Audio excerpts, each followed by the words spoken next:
Hey, Andrew, can I ask you a question? As always, yes.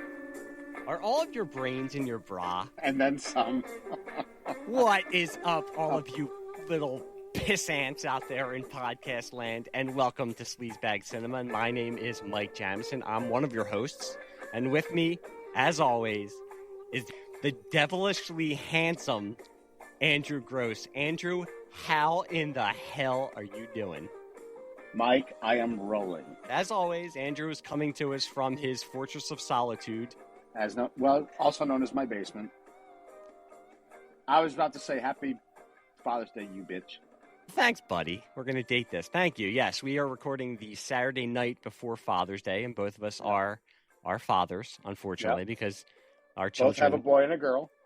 Unfortunately, because our children are a blight on our social lives and cause, especially me, to not be able to record all the time. No, I love my children.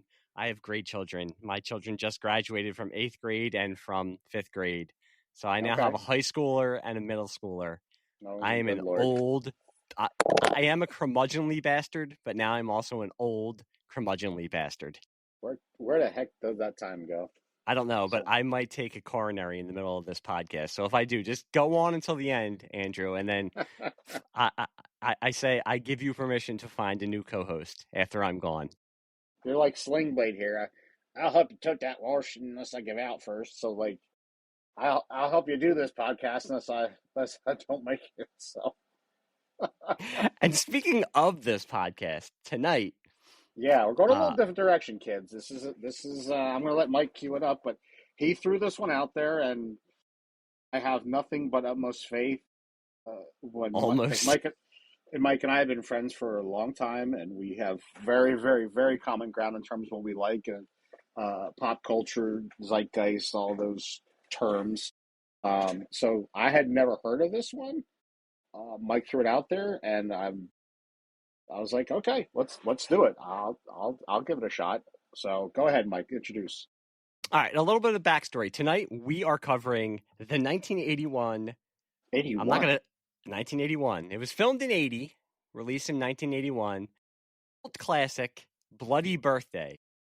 And yes, to add to Andrew's backstory that he was just giving, I am not a horror fan. If I've seen any of the Friday the 13th, Halloweens, or Nightmare on Elm Streets, I couldn't even tell you. If I have, it was years and years ago, and I don't remember them because I'm a big pussy. I'm a big scaredy cat. I don't like horror movies. The Exorcist scared me. I remember as a child. Well, that should. Well, I remember this movie. I think this is the origin of my fear of horror movies.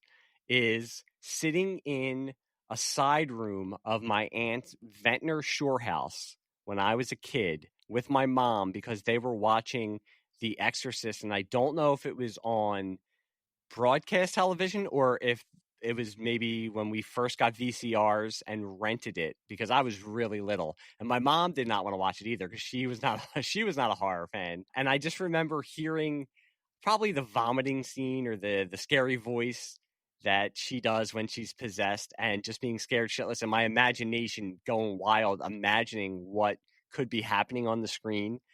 I eventually, years later, did see The Exorcist, and it's okay. It's a good movie. I understand its significance, its importance in cinema history. It doesn't scare me that much, but I've never been a horror fan. I'm not a hoity-toity movie guy where I don't like horror movies because, they're slasher movies or they're exploitive. I don't care about that. I've never really been a horror guy. So I can't, you would think I could remember because it's only about a month ago. I came across this trailer somewhere on the internet for Bloody Birthday, and I thought it looked batshit crazy. So I sent the link to Andrew and said, we have to do this on the podcast. And so that's, and of course, I was like, okay. As with most things I asked, Andrew was fine with it. He relented easily. There was no coercion at all. I didn't have to spank him. Mm-mm. Darn it. So I would like to think that I am decently a horror fan. Now, certainly Mike and I can quote all day long Star Wars, MASH, a lot of comedy of the 80s and 90s, the Ghostbusters, Caddyshack, etc., etc. But can I enter a horror fan, go to a horror con type place and win trivia con? No. But I have seen definitely most of the classics and some others. So when Mike threw this out there, I was like, okay, never heard of it, never seen it, but I'll certainly not one to shy away from a horror movie. And when we get into it, I do have some commentary because I think this definitely borrows from a couple classics. But to Mike's point, I just like to put this out there as a pseudo horror fan. He was scared by The Exorcist, and I would die on the hill arguing with any horror fan that the 70s horror I think, on the whole, by far, the scariest movies just scare you. Like, certainly in the 80s and so forth, it became much more the slasher, and in my opinion, it kind of became a little repetitive. It's like, okay, Jason, Michael Myers kind of did the same thing. They were basically a land shark, berserk for their own reasons. Freddy Krueger was kind of a neat way to introduce a slasher guy, but of course they got, just like Rambo, they got absolutely silly with the sequels. But the initial concept was cool. Saw was cool, but then in the aughts and late in this day, it's really the I forget what the term is, but the torture and the gore porn. It's very graphic and graphic, with hostels and movies of that nature. But I would think, just in terms, because they didn't have CGI and special effects, and they relied on camera and shading and atmosphere and music and score to just scare the living crap out of you. I mean, Exorcist is definitely one of the scariest, but there's dozens in the 70s that just are just creepy and just make your skin crawl. They're not jump scares. They're not, that kind of thing, or necessarily a particularly scary looking monster. But boy, did they. And maybe because I was younger too, maybe now looking at them, maybe don't think that as much. But I would argue that they were a golden era of horror was the 70s. So, now I'm going to go back after saying I'm not some hoity-toity movie guy. Yes, you are. Stop. I'm going to sound like a hoity-toity movie guy because I've read books about certain eras of movies, and I think it's an interesting point that you bring up with from the 70s to now with horror movies. Because you think about the 70s, I have seen, I'm sitting here saying I'm not a big horror guy, and I'm not, but I have seen when you're getting into movies and then you get a group of friends who are into movies, you start mixing and matching kind of, and you start suggesting to other people, let's watch this. Oh, you've never seen this? Let's watch this. Back about 20 years ago, a friend of mine who is more of a horror guy suggested Texas Chainsaw Massacre, the original. The original, yeah. Because I think it was around the time that very creepy movie. Yeah, I think it was around the time the remake was coming out. Now, I knew of it, and what I expected from it was wall-to-wall slasher gore, and it's not. To your point, there's some of that, but it's a slow build-up, which makes it even scarier because you have that dread building up to what is going to happen, and you build it up in your imagination what's going to happen. So it's a good movie that even when it does happen, it might not live up to or match what you thought was going to happen, but you're still scared by it. And that's more of a psychological horror thriller, which even The Exorcist was at the time. And a lot of those, and it started to get like The Omen, I think, was kind of a little bit of a knockoff of The Exorcist. So it was a little bit more, it wasn't as psychological as it was just pure thrills. And then you got into the early 80s where I think the kind of movies that we talk about, the booby movies, kind of infiltrated into horror, where it was, I mean, that was the whole thing, right? With Friday the 13th, where if they're having sex, that they're going to get killed by Jason. And to your point, I think we brought this up on another podcast, and I had said it in another podcast too. Freddy started out scary, but by a third or fourth movie, people were coming to see him. They just wanted to see him kill people. He was the anti-hero. And he was funny. Sure. And that's why I think by the 2000s, you needed something like Scream, which to kind of take the piss out of horror movies and take the cliches that were rampant in horror movies at that time and kind of turn them back into themselves and turn them on their edge. And audiences enjoyed that. But even Scream by the third or fourth or fifth movie, it was starting to become a parody of what it was. Correct. And like you said, now horror movies now just would not. And I'm speaking again as somebody who's not a big horror movie fan, so I'm not putting them down. And I also know that I'm coming from a place where I might not be saying the totally correct thing because I don't watch horror movies. But for some, like torture porn that you can see, like the Saws, the Hostels, it's something that doesn't appeal to me. It's something that I wouldn't want to watch. And I even tried being a Sam Raimi fan from the Spider-Man movies. I tried the Evil Dead movies, and they're good for what they are. And again, I understand their place in movie history, but I watched them once and I said that's all I really need to watch. I don't need to see them again. So yeah, it was weird picking this movie, but as I said, the trailer just looked so batshit crazy that I thought it was something we could have fun with. So, as we are often want to do, I do want to just segue a quick and ask you a question, Mike. Yes. As long as we're on the horror tip, would you because this is something I find an interesting controversy. When I say horror movie, would you put Jaws in that? Because I wouldn't, but many do. I wouldn't, and I know many do. I wouldn't. No, I don't.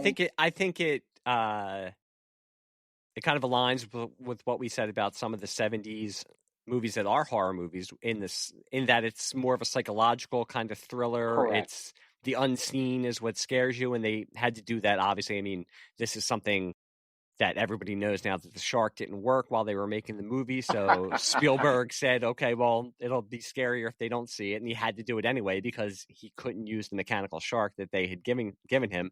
So he was such a good filmmaker that is the main point. If you, I know they have it. I'm not going to give the exact time because I don't know it off the top of my head, but the shark only appears for a few minutes. The actual mechanical shark that they Correct. thought would be in and out of the movie the whole time. But that movie works just because of the relationships between the characters and also because Spielberg is a master of building up suspense. It's more of a thriller suspense movie than it is horror. And I know I've seen people say it's a horror movie also. I disagree with that. I mean, it's fine if they want to say that, but I don't think it's a horror movie. Yeah, it's a lot of people like to say that Terminator is a horror movie, which I'm like, that's an interesting. I get that. I don't agree. I can with it, see why they say it. I get that perspective because it is in many ways it's terrifying. Like this unstoppable from the future cyborg. I mean, that's kind of terrifying, and we hadn't seen something like that before. Now it's been recycled in a number of variations, some very poorly, some actually pretty good, but not just the sequels. I'm saying other. There's Terminator knockoffs, yeah. Exactly, discount Terminator. Mm-hmm. But again, some of them are actually pretty decent. At any rate, back to Bloody Birthday. Bloody Birthday. I keep tell it's a good movie when Andrew doesn't remember the title. Well, because I keep getting crossed up with a movie, Happy Death Day, which that came out around 10 years ago, right? Something like that. That long ago, maybe. Yeah, good. I would highly recommend that. It's a very, very fun movie. But anyway, see, a movie like that, I know it's like a horror movie, but I like the concept of it, and it doesn't take itself too seriously. That I could probably watch. It's a fun movie. It is got some great comedy. The lead actress is charming as fuck. She does a great job with the role. Well, Bloody Birthday was released April 28th, 1981. It was filmed in 1980. There was a rumor going around back then that it had been filmed 5 years earlier and they wouldn't release it. But the director and the writer and a bunch of the actors say that it's not true. It was filmed in early 1980 and then released in 1981. Directed by Ed Hunt, who is not a name I was familiar with. Looking him up, it seems like he Mike's did a lot brother. That's right. Mike Hunt's brother. Exactly. Hold on, I gotta go make a phone call to Moe's Tavern. Looking him up, it seemed like he did a lot of B movies, a lot of schlocky horror kind of stuff. He was right in his wheelhouse. Like this one. So right in his wheelhouse with this one. And taking a look at the cast, starring a lot of people I was not familiar with. There was a couple faces I recognized, couple faces I think some of the audience, when we say their names, will know. But for the most part, I think it was a lot of people. Again, I was looking them up, and it seems like they're very prevalent on the B horror movie types of movies. The only one that I recognized, I mean, we're going to talk about the discount rack here in a minute, I'm sure. But that guy, excuse, not Discount Rack, but that guy. The only person for me that I recognized was, I'm going to say Joe Perry, but that's the guy in Aerosmith. I think his name is Joe Penny. He was on Riptide. Yes, he which was. is the show I very much enjoyed. And he's on screen for maybe a minute, if maybe that. a minute. And he's one of the actors. When you look this movie up, he's one of the names that is shown. So I expected. Yeah, he gets like top billing in the credits. I'm like, oh shit, is that the guy from Riptide? When I saw the credits rolling, and then he shows up with a really bad haircut. Yeah, I can't talk, but yes, it was a bad haircut. Oh, it was a bad look. Beyond that, Mike, I did not. No one. I kept looking at those kids and thinking, boy, did they grow up to be somebody I would know? But I couldn't place it. But go ahead, Mike. Who's the that guy in this? Who are the that guy folks in this movie? Well, I'm going to give you those that guys, and there was only one of those that guys.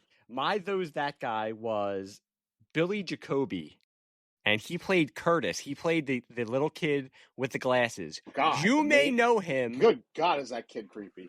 Yes, he was. You may know him from Parker Lewis Can't Lose. He played Mikey in Parker Lewis Can't Lose. Parker Lewis's best friend. And he's also looking at his IMDb. He was in the 80s A-Team, Silver Spoons, like one episode, Golden Girls, one episode here and there. But I've seen him, especially as a kid. He was a big child actor in the 80s, so he was all over the place in the 80s. But he played Mikey on Parker Lewis Can't Lose for the whole run of the show. I'm sure he's listening. I'd like to say big ups to him. He was creeped me the frick out in this movie. He was great. He was the MVP of the movie, I think. Yeah. He was the MVP. He was a creepy little bastard who I wanted to take an axe to his head. And I mean that in the best way. I mean that because he did his job. He did his job. That's what the emotions he should have elicited from the people watching. So that was my that guy. Can I give you my discount rack? Yeah, I had one, and I'm trying to think. Well, okay. There's not I guess he's not a specific discount, but the father of the little blonde girl is like he's like the quintessential 80s, 70s, cop. He looked like the guy when Quentin Tarantino has a cop in his, or a sheriff or a ranger in his movies, like Dusk Till Dawn and Kill Bill, and he gets whacked in all the movies. And he's that guy. He's the chief on Chips. He's like any 70s, not California necessarily, but any highway patrolman who pulls you over in a 70s movie, regardless of genre, this guy is that character. But in terms of the actor, was he that guy? Or a discount guy? Or I don't know if he's a discount guy or that guy. His name was Bert Kramer, and I wrote in my notes, played Sheriff Brody. No, not that one, as we brought up Jaws. In my headcanon, he was Sheriff Brody from Jaws' cousin, and they both went into law enforcement. Now, this guy, he must have been the stupid cousin, because he buys it early in the film, and at least Sheriff Brody was able to kill a couple sharks before checking out of the Jaws series. But now, looking him up on IMDb, it seemed like he was on a bunch of late night soap operas in the 80s. Did a lot of soap opera stuff. Nothing of note at all. So I don't know if he is that guy in the way that you perfectly said, that if they needed somebody to play a cop or a sheriff, he had that look, the whole he just had that late 70s, early 80s look of a cop who, like you said, Quentin Tarantino would have cast him in Reservoir Dogs as a deputy or something like that. Now, I struggled. So if you have one or two, I'm anxious to hear this, because I did not find a discount rack. This person is playing a discount version of somebody much more famous in a similar role. Did you have a discount rack? I do have a discount rack. Go for it, because I didn't find one. For my discount rack for this episode was Elizabeth Hoy, and she is the little girl actress. She is the blonde. Okay, one of the three bastard children who are psychopaths in this movie. So is she discount Drew Barrymore? No, I had her as discount Heather O'Rourke from Poltergeist. There. Oh, okay. Oh, well done, sir. Well done. Okay. Okay. Yep. And it looks like Elizabeth Hoy also did not do a lot after this. Checking out her IMDb, she didn't really have a big career. As soon as I saw her, the first thing that popped in my head was Poltergeist Girl, and I had to look up. I forgot gotcha. Heather O'Rourke's name, but yep, I had her as discount Heather O'Rourke. I hate to be mean to children, but I didn't think she was very good. She was okay. She was all right.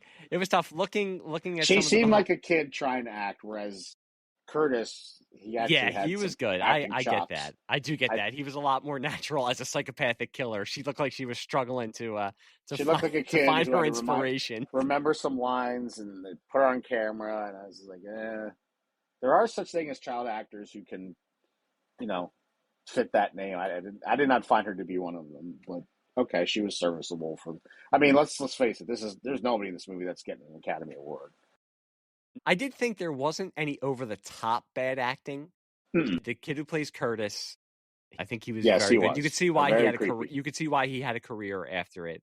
And most of the other people you could tell were B movie actors. So it's very adequate, the acting. Well, I think we're missing a fairly significant a fairly significant cast member? Yeah. Whose boobies we get to see? Correct. And whose butt we get to see also? And she looks another teenager who looked 40 in the role. Yes, she did. Well, she was supposed to be a college student. So again, I think she was in the same college as the two girls from Joysticks that we just covered. I think they all started later in life, let's say. Okay. And we're trying to pursue their education a little bit later. Maybe after a few kids, they wanted to get better jobs. But yes, Andrew is alluding to Julie Brown. Yeah. No, not that one. No, not downtown Julie. Not downtown Julie Brown. My mistake. But Julie Brown from MTV, who had her own TV show, Just Say Julie. Just Say Julie. Yeah, yeah, yeah.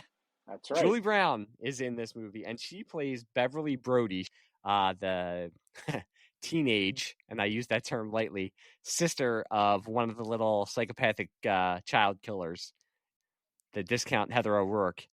And yes, we do get to see Julie Brown. A lot of her. And Julie Brown ass. And I will say they're very, very nice. And I will also say I owe you, Andrew, an apology, sir, because looking online, accepted. I don't know what for, but accepted. That poster on her wall was of Eric Estrada. It was of Ponch. It was not of John. Exactly. She also had a badass. She had a badass Ted Nugent and Van Halen poster also on her wall. Yeah, that was. If you're gonna interesting choice here. Like that Ted Nugent is a classic. I think my brothers and sisters had that same, Motor City Madman poster on their wall. But if you're gonna do a Van Halen poster, really, that's the one you came up with? It was from what? Was it Women and Children First? I don't even know what was it. Okay, well, I pulled that one out of my ass. Like you didn't have the one with the big V and H. I mean, come on. I know. That was such an interesting. The funny thing visual is, there. And this is why Andrew and I are friends. Yes, I knew this movie was filmed in the early '80s. So as soon as they went into her bedroom, and there's a little peephole that discount Heather O'Rourke is charging her friends a quarter to look through and watch her sister get undressed. Yeah. But as soon as I was done admiring Julie Brown, I was checking out her walls to see what the posters were on there, and if I knew any of the acts. There was also a Blondie poster up on there too with Debbie Harry, so that was interesting. Yeah, it's nice to say, Mike. I think Julie Brown had some. What's the word? I don't know. Augmentation from this role to her MTV days, because she looked huge on MTV. She's very nice in this movie, don't get me wrong, but there seemed to be a growth spurt between this role and the MTV Julie Brown.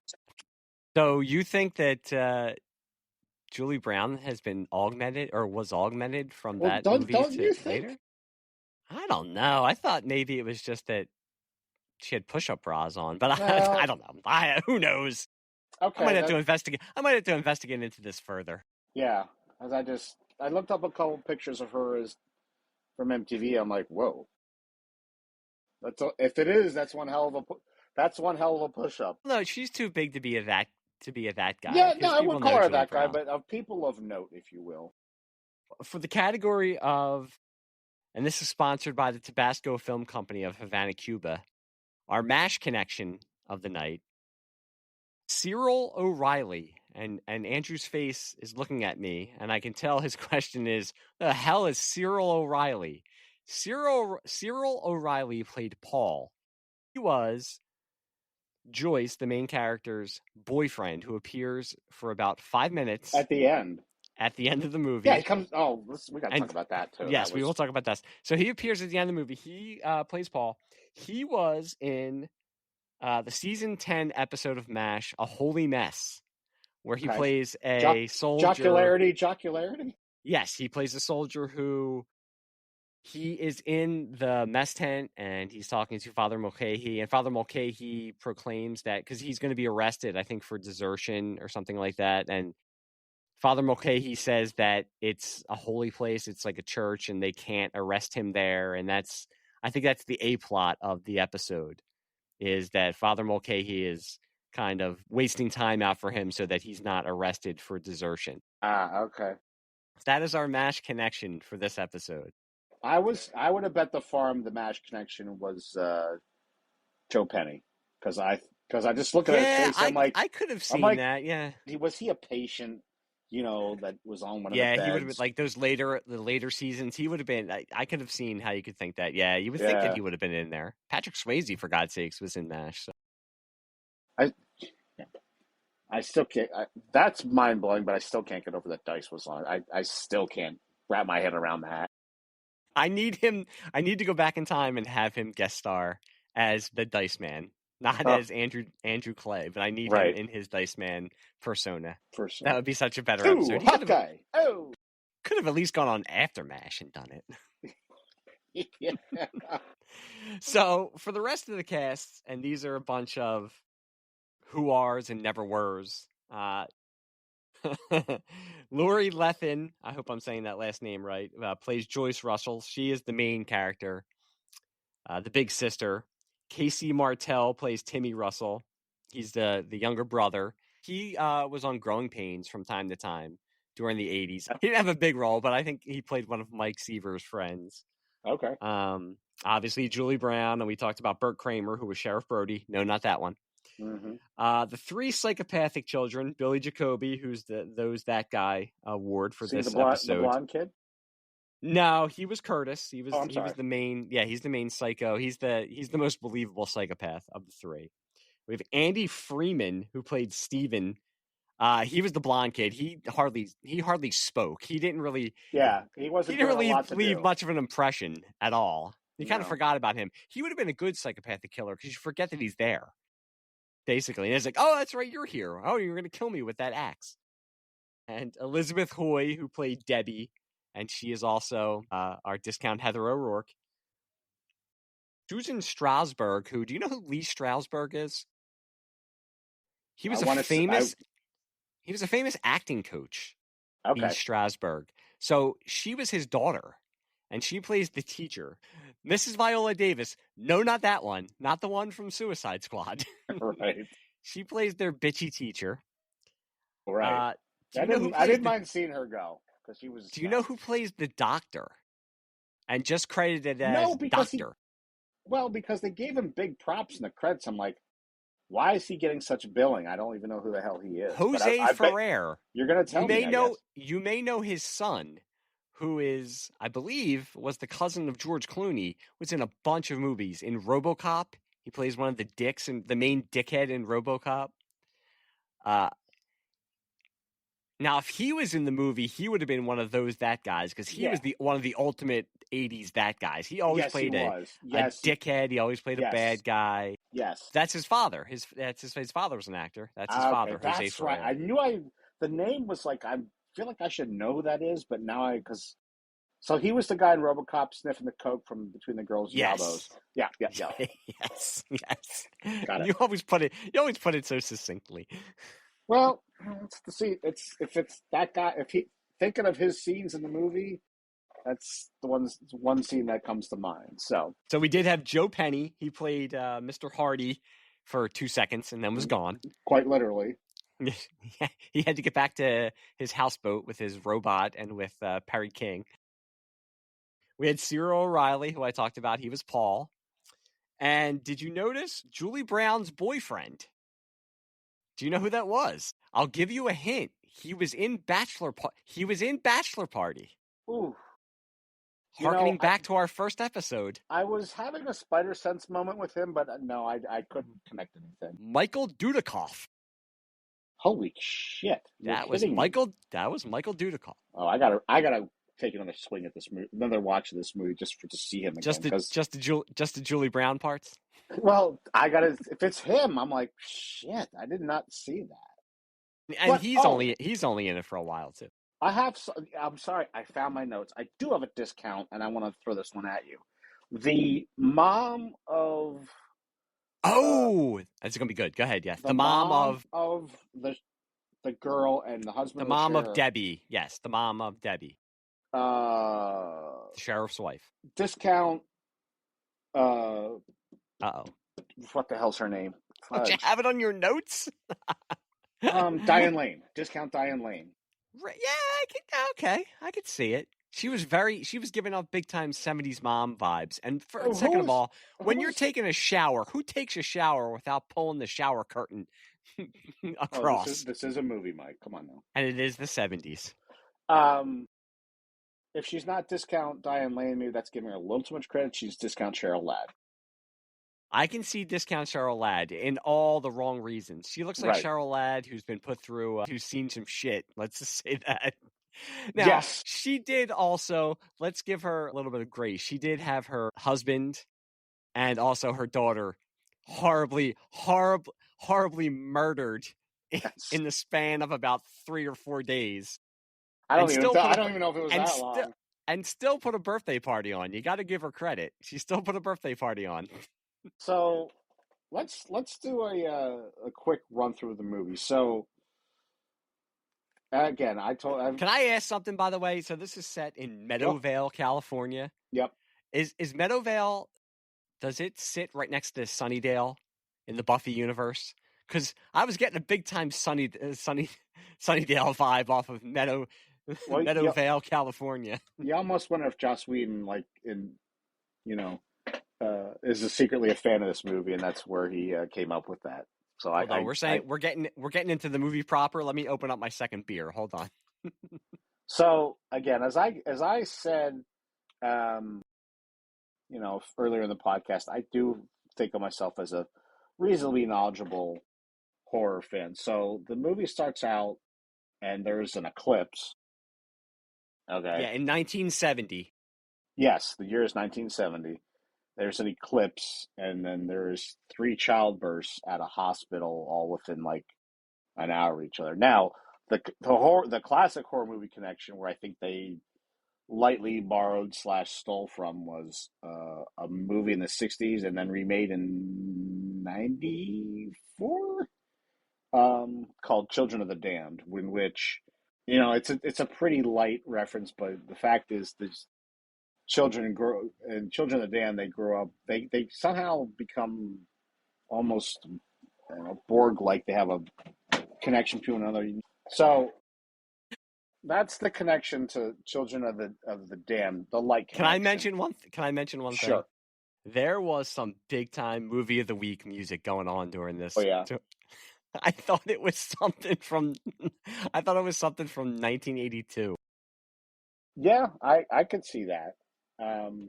So anyway, they were born in 70, all in the same hour during an eclipse. So kind of also that could also be a shout out to Night of the Living Dead, because there was, I think, the reason the dead came to life was there was, I think, a meteor or something coming close to the Earth, or some kind of a galactic event that triggered the dead to rise up. And then the same thing Stephen King called out when he did Maximum Overdrive. All the trucks went apeshit because there was a meteor close to Earth, or something to that effect. At any rate, so 10 years later, these 3 kids all have a connection, and for reasons I don't think were ever really clearly explained, they decide to go on a killing spree, and Well, can I ask you something? Because it cuts to 10 years later. Have you ever decided to try to woo a woman while in a cemetery? Because we cut to a cemetery, and it's a young man and a young woman making out in a cemetery. Yes, against a headstone. Against the headstone, but that's not even the worst. They decide. Well, first hang on. We do get some boobage. I was going to say we get some boobage. We get, do you want to play ambulance, which I almost asked you at the beginning of this episode, but I went with the other question. That would have been great. And then they decide to get into an open grave. Well, they're kind of, he's doing Why? He's doing some heavy petting. He starts going, this is like Days of Thunder moment. Like, he starts going up her thigh. I guess she's excited because they agree to do it. And for whatever reason, they jump up and run and dive into an open grave that's being dug for what probably is a funeral to come the next day. That's their nookie place. Don't ask us why. I think after all these murders, they changed the name of this town. This town became Sunnydale. I really do. Open graves in the middle of the night. And by the way, I grew up. I had a cemetery near me where I grew up called Mount Moriah. And it was a scary-ass cemetery. There is no way. Which one of them aren't? There was no way in my teenage years when I was desperate for some nookie that I would bring I was going to say a woman, but I'm talking about being in high school, a girl to a cemetery and say, hey, let's make out. Oh, look at this open grave. Why don't we lay in here? And get naked. Naked. This is where I fell in love with Lucky for us, because we got to see boobies, but... Yeah, this is where I fell in love with the movie. I'm like, oh, Mike, what a choice. While they're beginning the foreplay, all of a sudden the stud gets a shovel, comes out of nowhere, and hits him in the face. To the face. That was great. One of the greatest sound effects. Yes. I mean, sometimes in cartoons, movies, the gunshot sound effect is, I've heard that before. It sounds like Dirty Harry. Or someone gets socked in the face. Oh, yeah, I think I heard that same sound effect off Bugs Bunny. I have never heard this sound effect before. And it is, and then he gets hit 3 or 4 more times. And I'm just like loving this sound effect. After this happens, then you just see a rope come down. Oh, right. From the top of the open grave, and masterfully, I might add, go around the neck of the young lady and choke her to death. Yes, and because we all know that a jump rope is strong enough to lift, a young teenage girl. That's certainly. And I have to say, the scene after this, it just brings me. This should also be a category of our podcast. The 70s ruled. The 70s were the best because it's a classroom, and Sheriff Brody, no, not that one, is in the classroom talking to a class. They have to be what, 4th graders, maybe? Well, I guess they're 10 years old. So yeah, they're 4th graders, asking them if they know what murder means. Yeah, because does anyone know what the word murder means? Like, if you're looking for a murderer, I'll tell you what, the police in Meadowvale didn't look like they were the sharpest tacks in the box. No. But so if you're a cop, the first place you're going to go look is in a 4th grade classroom and interrogate the 4th graders. Yeah. And then does anybody know what murder is? I love the 70s. Yeah. That was, I was like, what? And they're like, well, you all know so-and-so were murdered last night. Like, yeah, there would be such a softer touch in this day and age. So you get a fantastic spade shovel to the guy's face. And it's awesome. I think I agree with you. It was then I knew I was in good hands with this movie. Yeah. I loved it. It was great. But so after the sheriff interrogates a room full of 10-year-olds about 2 people being horribly murdered, we cut to the house of Sheriff Brody, not that one, and see that his daughter, who was one of the young girls in the classroom, is charging 2 of her other classmates to peek through a hole and watch her sister, who is Julie Brown, undressed to an awesome late 70s, early 80s I was trying to think of discount hard rock song. I don't know what it was, but I love that song, and I want it. Actually. It was a pretty rockin' tune. I don't recognize it. But... Julie Brown was rocking out rocking out with her boobs out and that butt just wiggling in the air. Yeah, and she takes off all her underwear, then gets dressed. That was the best part. I was like, as you do. Isn't that how you get dressed? I guess the girl comes home from school, takes off a red outfit, takes off her underwear and panties, and puts on another red outfit. And like, yeah, it's all to some discount Bob Seger tune. The blonde girl, the two other psychopath kids are there, and she charges them what, dime quarter, I believe. Okay, no, quarter to go. Okay, quarter no, to I look think at you're her. right. A dime, and then she says it's a quarter. Yeah, I got to tell that part, Mike. So what she was takes it? It's off a quarter her bra to see more. And Is then that she what it starts was? to take off her pants, and that's it. She's it's a quarter to see more. It's another. Yeah, she wants a little and more. These kids, they can't get these the money 10-year-old kids, their faces as they look, especially Curtis, as he looks through the hole. It makes me wonder what they actually had on the other side of the hole for the little kid actor to look at. The gynecologist next door. Yeah, I mean, they can't. Yeah, that the masterfulness of this shot is, but that becomes very relevant later. Fantastically, by the way. Yes, it Not does. to look at more of Julie Brown, unfortunately, but no, there's something even better. Yeah, that involves Julie Brown. so she makes her money, and the nerds go home, and then they're not nerds; they're psychopathic nerds. Psychopathic nerds. They go out to play in the yard as Chief Brody. I would call him Discount Chief Brody, but he's called Chief Brody. Comes home, talks to his wife, and they're getting ready for a birthday party next week. Really wackadoodle security system, which man, that's pretty advanced for 1979, 1980. Yeah.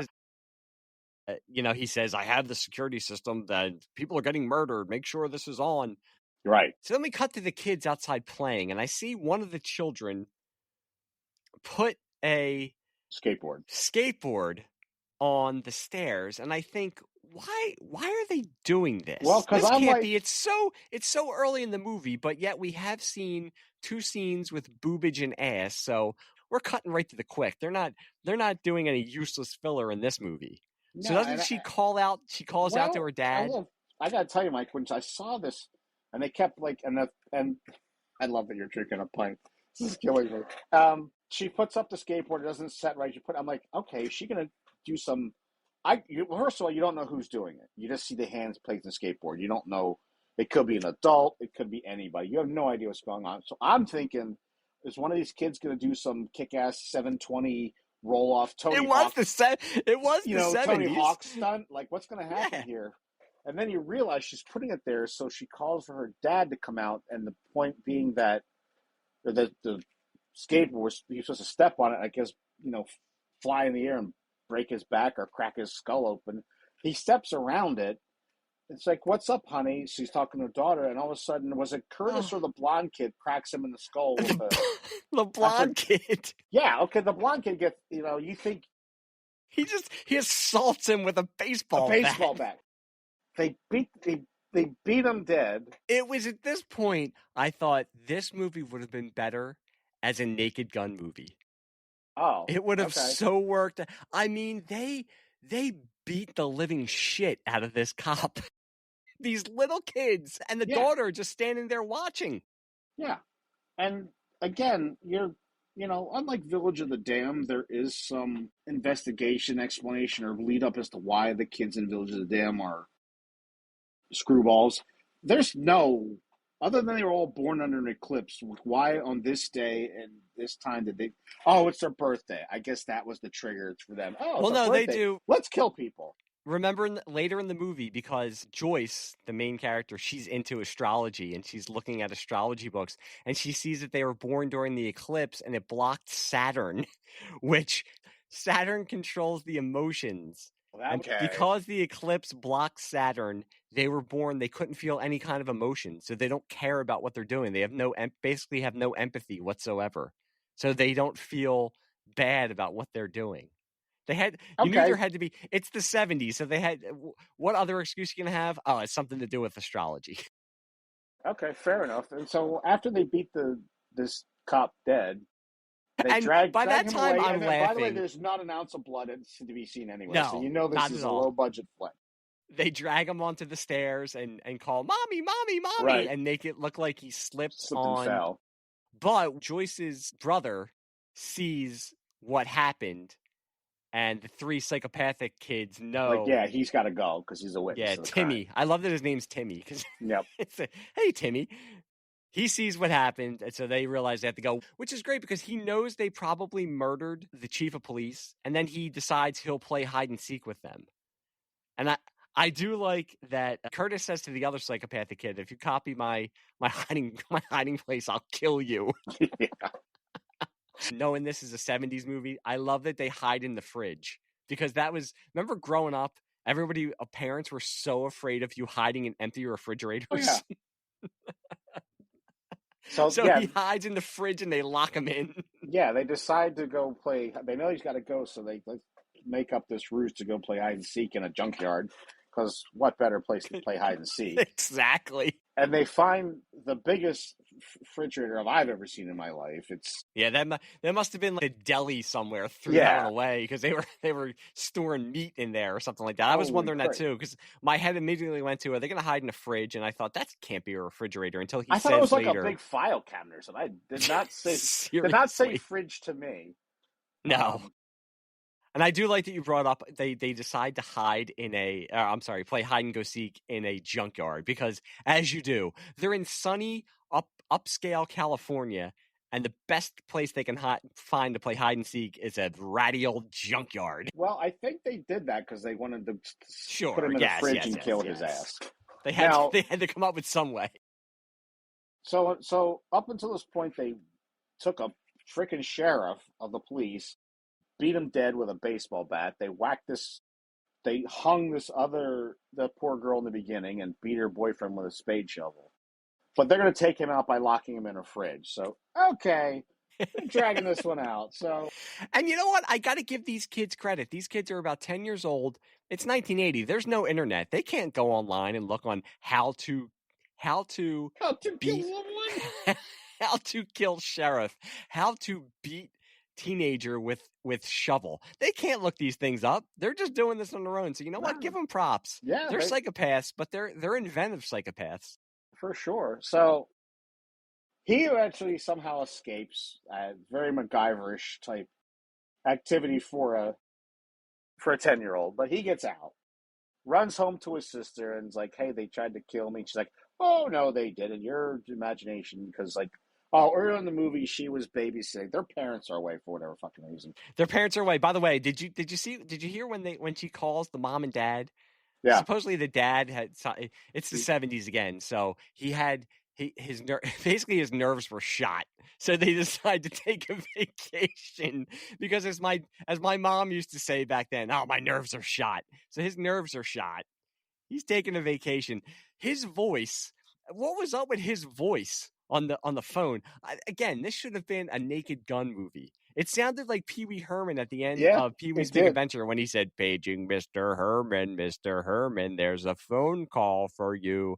That's what it sounded like, her dad on the phone. But yeah, in the very beginning, he comes in through the window, and you learn later in the movie that he was actually going to Debbie's to look at to go and look at her sister through the peephole.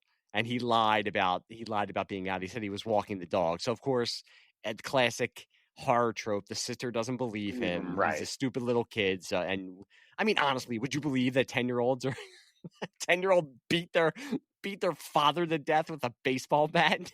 But the point of that scene, I think, was to make you think he whacked those 2 kids that were in the grave trying to have sex, trying to make him look like the killer. But you quickly learn he's not one of them.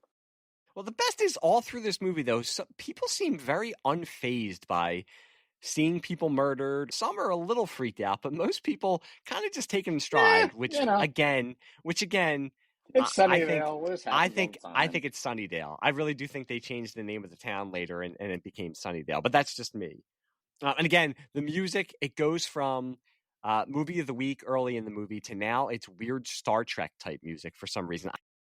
On IMDb, it did say they tried to get James Horner to do the music for this movie. He wasn't the James Horner that we know now, but they couldn't do it because of budgetary reasons. I think the music would have turned out a little bit better if they would have got James Horner, but that's just me. And I will say, like you said with the refrigerator, Timmy is a lot smarter than I thought he was going to be. He does MacGyver the shit out of that fridge and gets out, because there's no way I would have got out of there. No, we'd have been goners. Well, after this, they get to the scrapbook of death, as I referred to it. Oh, yes. Little Debbie has her scrapbook of death with all the clippings. The news clippings of the people they've killed, as you do, which makes me think maybe I should be looking in my daughter or son's room a little bit closer than I usually do and see if possibly they have a scrapbook of death. Although now in 2025, it would just be pasted on a Instagram wall instead of a scrapbook. So I guess I'm kind of screwed. Now, interestingly, the kid who was not one of the three psychopaths, spends a lot of time walking in an alley. I mean, I don't know if this is where John Singleton got his inspiration for Boys in the Hood, but and then he sees the blonde girl on like a treehouse type thing, and she's like, "Hey, you want to come up here?" He's like, "Okay." Now, mind you, he's seen this girl be part of, murders or attempted murders several times in the movie, but I'm gonna go up into the treehouse and hang out with her. Why not? And she's about to knock him off, but the phone rings, and they show a sharp spike down below. You think he's going to push him off? He's going to impale himself. I did write down Schrodinger's spike because I thought that was coming into play later in the movie, and I was wrong. I thought the little girl was getting impaled on that spike later in the movie, and I was totally wrong. Yeah, we definitely. And it was terrible of me that part of me was bloodthirsty to have one of these little shits impaled onto that spike, but I was. We did skip over in the beginning when Chief Brody, no, not that one, was in talking to the fourth, whatever grade it was, fourth grade class about the grisly murders that had been going on in their town. Their teacher comes off as a little bitchy. She comes off a little bitchy. The kids do not like the teacher very much. Well, there's due cause there because, these kids share a birthday, so the whole frickin' town's going to celebrate them. You got to give credit to the police chief's wife. Her husband's murdered. She's still putting this party on. She does not care. Damn it to hell, she's still having a party for these kids later in the week. So the kids go to the teacher and say, "Hey, can you not give us homework on this day?" And it's our birthday and everybody's coming. She's like, "Oh no, a party's no reason not have homework." And she's like the very typical teacher thing: hair pulled back and a tight bun, glasses. The sheriff has this pistol in this his firearm in his advanced security system. His super advanced security system that he has in his house. So somehow these twerps have a exact replica of a police issue 44 Magnum. Curtis is such a genius. He rewires the security system. He gets the real gun. I am glad you brought that up. How did they have a copy of one? Although, again, 70s and 80s. I do remember playing with toy Uzis. So I'm sure you could walk into your local. That replica looking. I'm sure you could walk into your local Rite Aid and they'd have an exact replica of a gun that you could buy. Well, come think about it. I had an exact replica of a double-barrel shotgun that shot those suction cup darts. See? It was awesome. So they get the gun and Psycho Curtis. I mean, this is when he's a real loon because he comes into the teacher. She's cleaning up after an art class or something. She's like, and he pulls out the gun. She's like, "If you bring that replica to school one more time, I'm going to take it away and never see it." And then he shoots her right in the head. No, I don't. You don't know where he shoots her because he shoots her, and you just see the actress, feign death, and she falls to the floor. Not an ounce of drop of blood anywhere, and this gun is bigger than Curtis's body. So I mean, it literally looks like Dirty Harry's 44. It's huge hand cannon. And of course it's great special effects as he shoots and like sparks and flashpoint come out the front of the gun. It's absolutely fantastic. How did nobody in the school hear that gunshot? I mean, a 44 Magnum is not that any guns are quiet, but that's a loud fucking gun. Yeah. Nobody comes running comes running. The other two kids, they have time to like pick her up and stuff her in a closet. And then Joyce shows up. Joyce, the sister, Right. she's I guess she's in college, and maybe she's a teacher's assistant. Right. She's a And student comes teacher, in. maybe. I like that she looks at the sponges, and they're all red with blood, but it's an art class, so she doesn't realize that there's blood all over the sponges. Well, I can't blame her, because you look at it, it doesn't. It's like one swatch of blood on the sink. You'd think there'd be blood down the sink, on the floor, down the doors, and it does. It's such a bad job of special effects of blood, because it looks like craft paint to me. So I'm like, I totally get her, and she's like wiping it up, and then she, of course, opens up the closet, the door, and the corpse falls out to her, and then we see the teacher was shot in the square in the back. Okay. She runs out screaming, which was great, going, "Help me, help me." I gotta give you, Timmy was one of my MVPs of the movie, because he goes badass. One, he's walking around with the Close Encounters of the Third Kind lunchbox, which I give him props for. Was that what it was? All right. It was. Yeah. I had to go online to find out. I thought it was $6 Million Man. But yeah, okay. I couldn't tell. I had to go online to find out. And two, he knows Curtis locked him in that fridge. He goes badass on Curtis and tries to and beats the shit out of him. Oh, that was awesome, wasn't it? That's right. I give it to Timmy, man. Timmy don't take no shit. No. And Curtis, without his gun, got his ass whooped like a wet paper bag too. Yes, he did. He put up no fight. But now the Psycho children know not only do they have to take out Timmy, but they got to take out Joyce, his sister, too, because they're just they know too much. And Joyce is looking for her brother in the junkyard, and then we see an old. I figured you would know what type of car it was. What kind of? Do you remember what kind of car it was? 100%. So this is great. So yes, the kids fake out and put a note on the door saying Timmy to his sister, say, "Yeah, I'm at the junkyard playing." Yes. So she goes to the junkyard, but he's, of course, someone else wrote that, because this is where he's walking down the John Singleton alley. Yes, so yes. She is there, and the other two guys, the blonde kid and Curtis, chase her there. And this is just, again, I couldn't thank Mike enough for getting this movie on the radar, because they hotwire a 1975, 76, 77 Ford LTD, which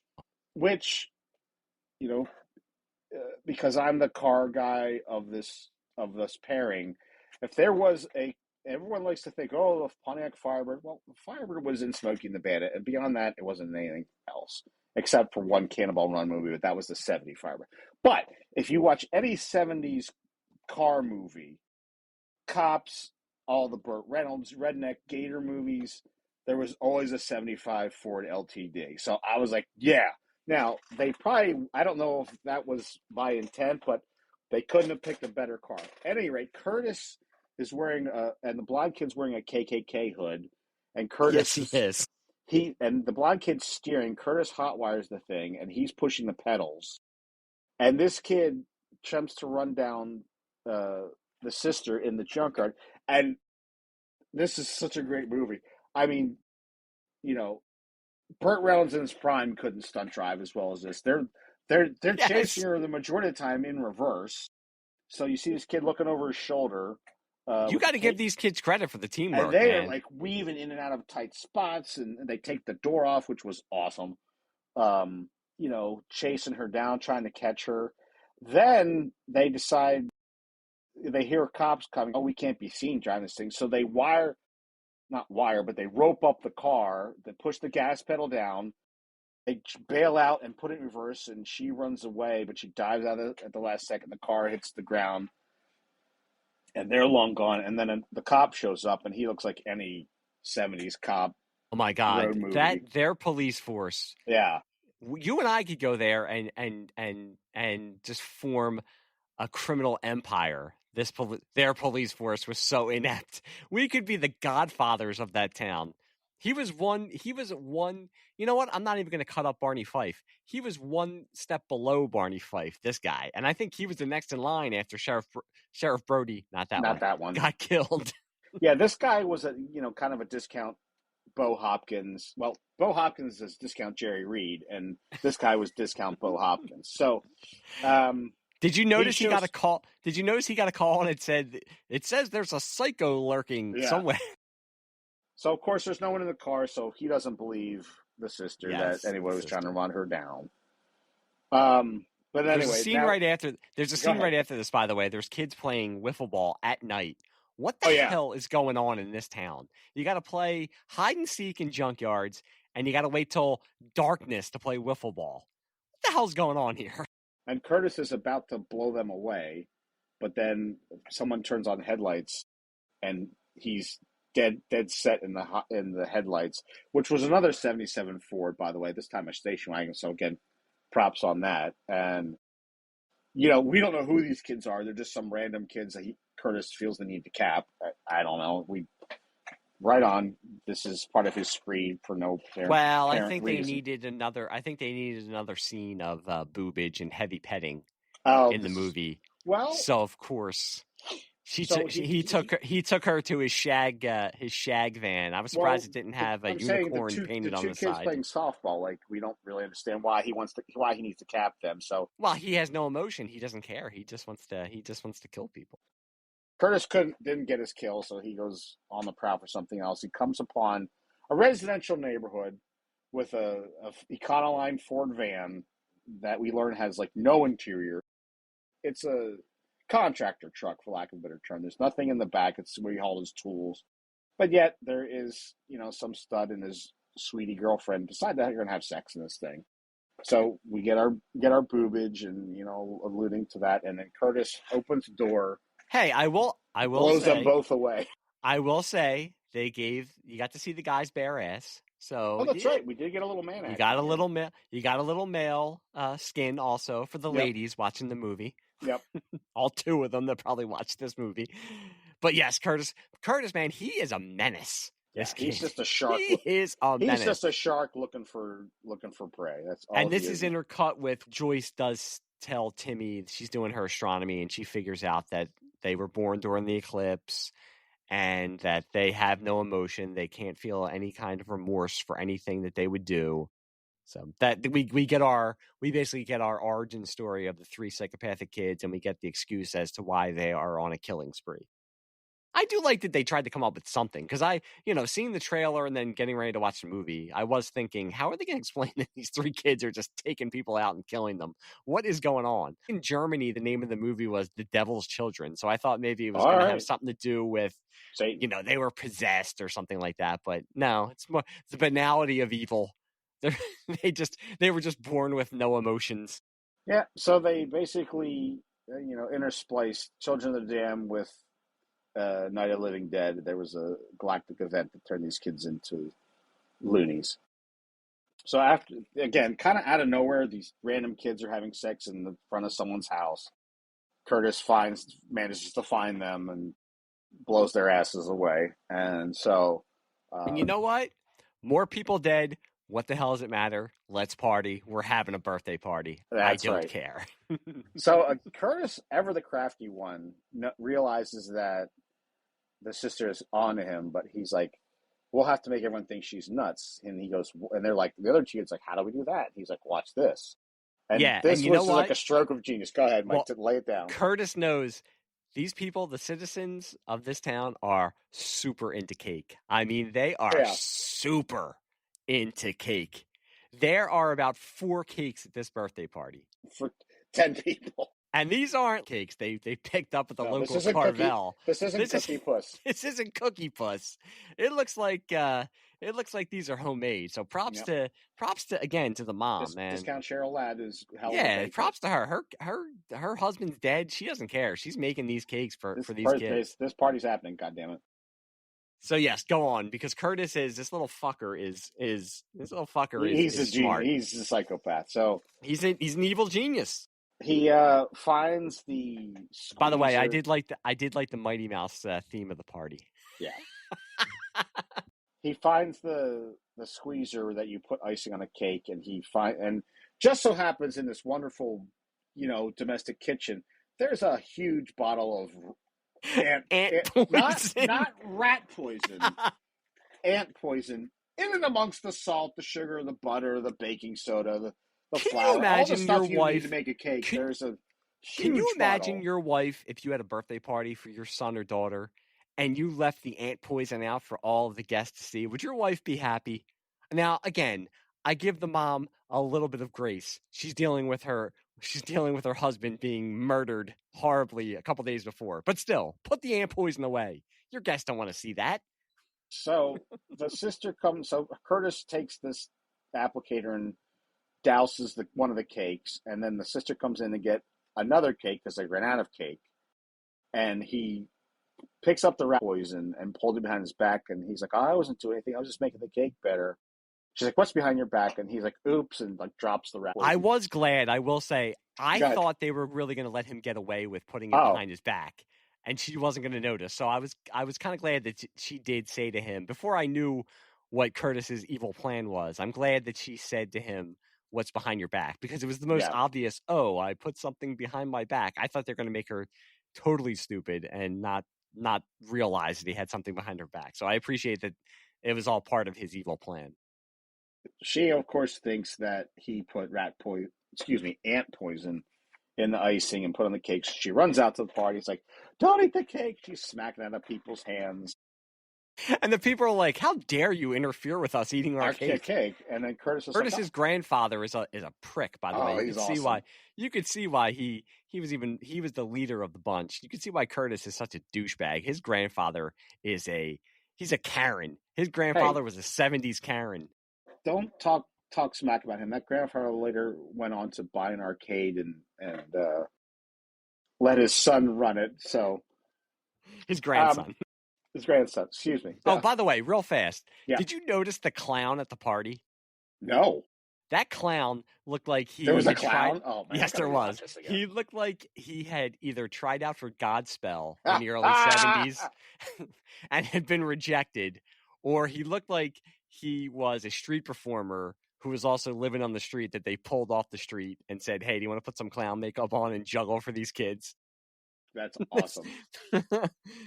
He was wearing a shirt that said, I can't say no. I love the 70s so much. Was the clown credited as John Wayne Gacy in the credits? No. He was scarier looking than John Wayne Gacy. So everyone, then like Curtis is like, I wasn't doing anything. Like, does this total Eddie Haskell thing.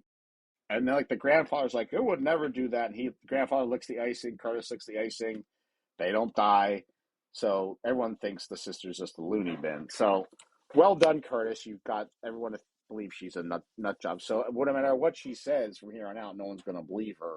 And you know what? This poor girl, that whole town now is against her. She goes home. She's trying to have a moment's peace, and her friggin' boyfriend decides to pop out of the closet, hiding in the closet like a psychopath, and scare the living shit out of her. Yeah, so I'm glad I was ready to, get to that. Like, there's a lot of things that make no sense this movie. One is, she's going through the house thinking that Curtis or one of the kids there to kill her. And all of a sudden, and by the way, these houses have some of the most fantastic closets that people can hide in. Yes. Because there's like no handles on the door. They literally blend into the wall. So all of a sudden, this boyfriend just comes out of one of these, hidden closets. It's like, hey, baby. Like, why the fuck was he in the closet to begin with? And the scene goes on for like 20 minutes, and then he like pops out like, what took you so long? And she almost she's carrying. It's awesome. She's carrying like a little league statue. So wherever she sees, she's gonna clock. So that was awesome. And I do like that Timmy is there, and then he leans against the wall with a big smile, like, yeah. I'm so happy that her boyfriend is here, and they're gonna have 70s sex in her bedroom while our parents are away. She says to him, "Hey, what are you doing? What are you doing watching us?" And he says, when Dad left, he told me to watch you. It should have been the end of a sitcom. And then the credits roll. But it wasn't, because there was some more killing to be done. The next scene was the best scene in the movie. Go on. I know you want to talk about this. So Julie Brown finds her psycho little sister's scrapbook of death. And they knock... Joyce found the hole and brought it to Julie Brown's attention. Oh, and said, right, because they're best friends, if we didn't say that already. Now, instead of putting something over the hole so that people they do nothing. Could not look at you while you're getting changed, she does nothing. Nothing at all. Because she takes the scrapbook and shows it to Mom, Mom says, burn it, get rid of it, which Julie Brown does. Little girl's like, okay, now it's your time to go. So she goes to the evil peephole, and there is in this closet, there is the most incredible archery set. I mean, like Robin Hood doesn't have weaponry this good. Well, it was the 70s. Archery sets, lawn darts. There was all kinds of toys that could kill you back then. So she goes to the peephole, and then she's like knocking, and Julie Brown's like looking around like, what's that noise? And she knocks some more. And then she like basically puts her eye to the hole, and the little girl does her Robin Hood thing and shoots her right in the eye, and she dies within seconds. Arrow to the eye. No screaming, no nothing. She just goes down. Again, almost no blood. She calls the other. I love this part. She calls the other. She's like, "Get over here right now." They get there like, come and check out what I did. Why didn't you wait for us? Oh, why couldn't you wait for us? So Curtis picks up the girl, like she was playing a video game and didn't pause it for them. I got the new Zelda. Why don't you guys come over? She picks up the head. Curtis picks the head, puts a towel under it to catch the blood. And they wrap her up in like a bag or something. And then they put her in like a blanket or something. These three kids drag Julie Brown out of the house. I'm just howling at this. I'm not gonna lie. That's not even the funniest part, because then it smash cuts to the funeral, another funeral, as the mom is just falling to her knees crying as her husband and now her daughter have been brutally murdered within a week.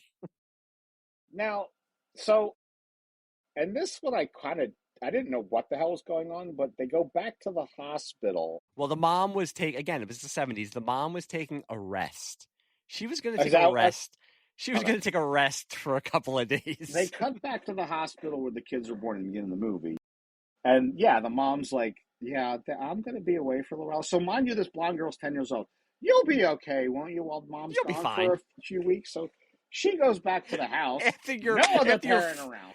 Yeah, after your father and sister have been murdered, you'll be fine. Yeah, mommy's going to go away. You go back to the house and you'll be fine. So then then the girl calls the sister and says, hey, can you guys come over and stay with me?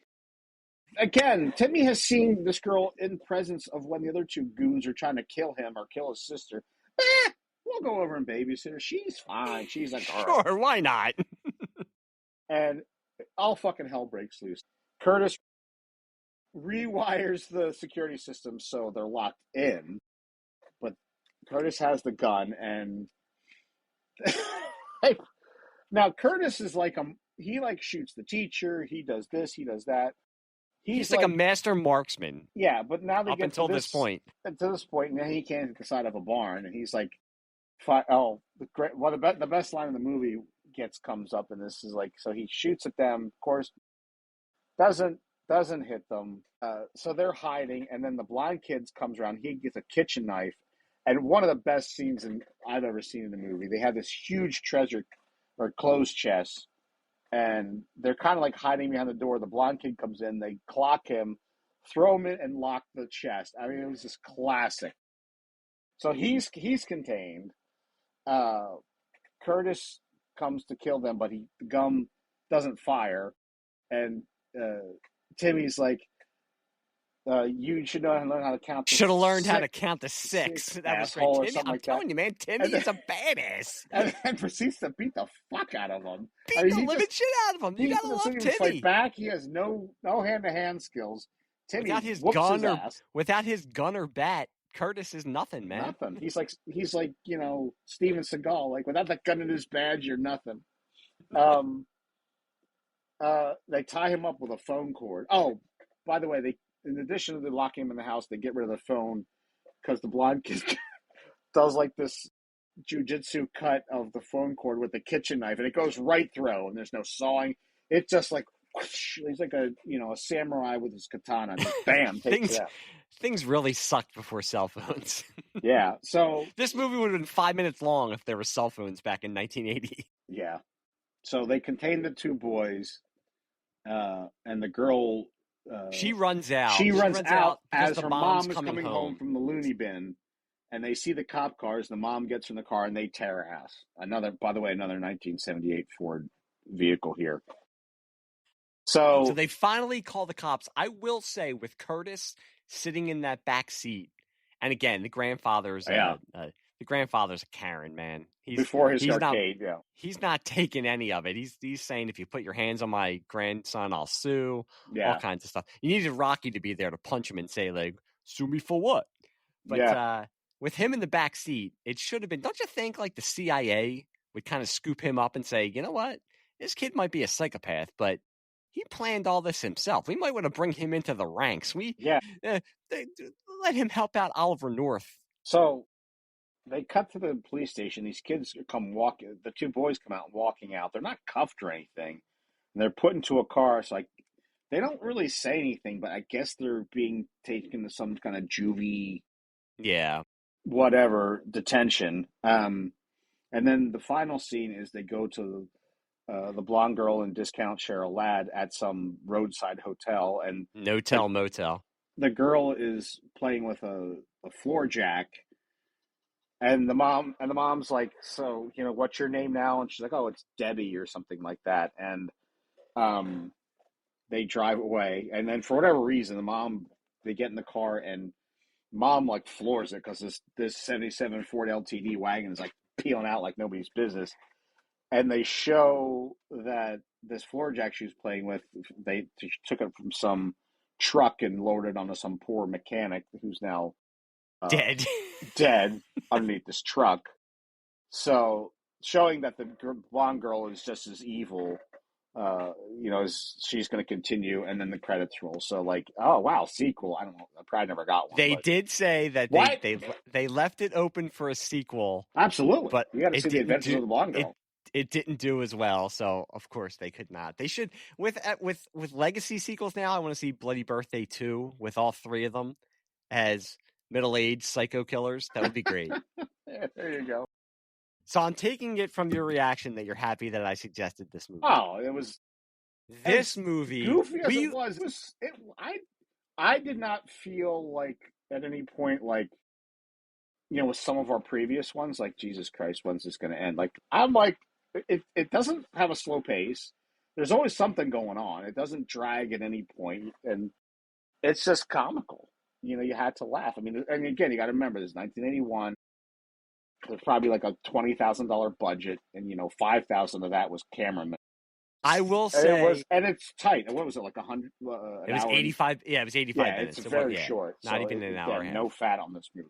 It clips I totally agree. I will say it wasn't what I expected because I thought it was going to be gorier. I thought it was going to be a little bit bloodier.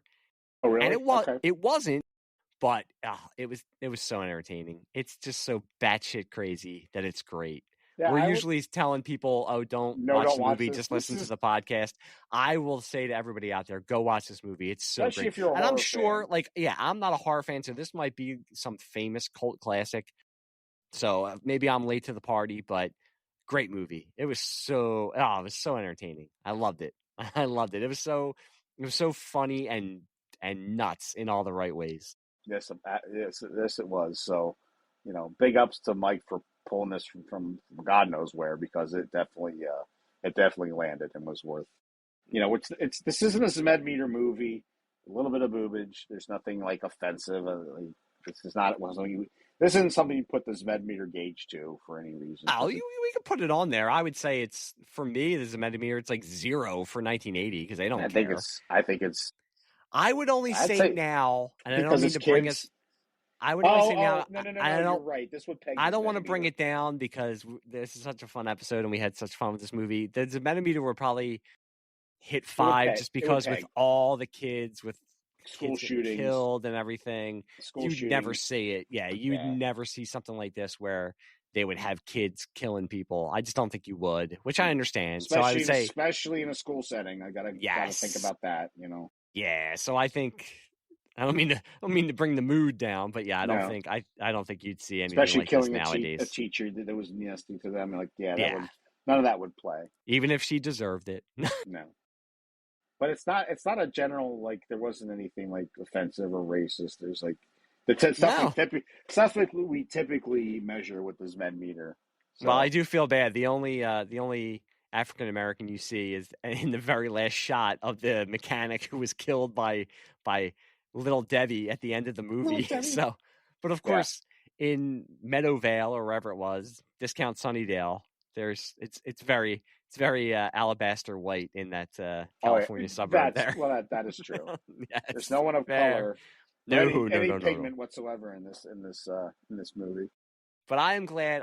That's why I didn't want to talk about it. We usually talk before we record. I don't want to talk about it because I wanted to be surprised by your reaction. I'm glad that you enjoyed it because it was fun. It was a really fun. These kind of horror movies I can watch. These cheapo horror movies that are just batshit insane. They interest me more than watching Freddy or Jason. You and I kind of like laughed at this, rightfully so. I wonder if like it was considered. I'm curious. Not that there's any way to figure it out, but I'm curious how it was received in like 1981. People were like, like flip it out. It's scary. I mean, it seems like it wasn't a really big hit. I think it was probably something you went and saw in the drive-in. I almost said the drive-through. Okay. You went and saw it in the drive-in before, Friday the 13th or something. It was probably just on a double feature because it wasn't a hit movie. There's not a lot out there about it. I mean, again, like you said, when you see it, it says Joe Penny, and he's second on the billing, and he's literally in it for about 4 minutes, and has a total. That's generous. A total, saying it was 4 and minutes. Has a role that it has nothing to do at all with the main plot. Like he is not important at all. No, like you could cut his scene out, and the movie would lose nothing. Like I said, it's a bunch of no names and never were's, but I really, really enjoyed it. It was a fun time. It was fun watching it. I was just surprised by it. I didn't think it was going to be that fun, so I'm glad it was. Yeah, and I think it goes, like we said, the pacing. This movie does not dilly dally. It just keeps clipping all along the whole way. So definitely recommend this to watch.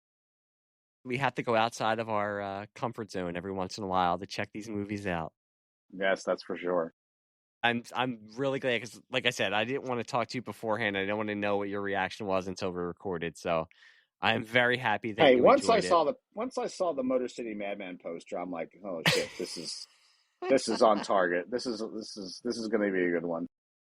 Well, I always say at the end of these episodes, I want to get feedback from the audience, but I would love to hear if they watch this. And I will say, I think both of us, I don't want to speak for Andrew, but I think he would agree that I would say both of us are saying, go and watch this movie if you just want to have a fun 85 minutes. It's fast, it's quick, it's in and out. It's worth the $4 to rent on Amazon. Yeah, it's worth the $4. You can rent it on Amazon.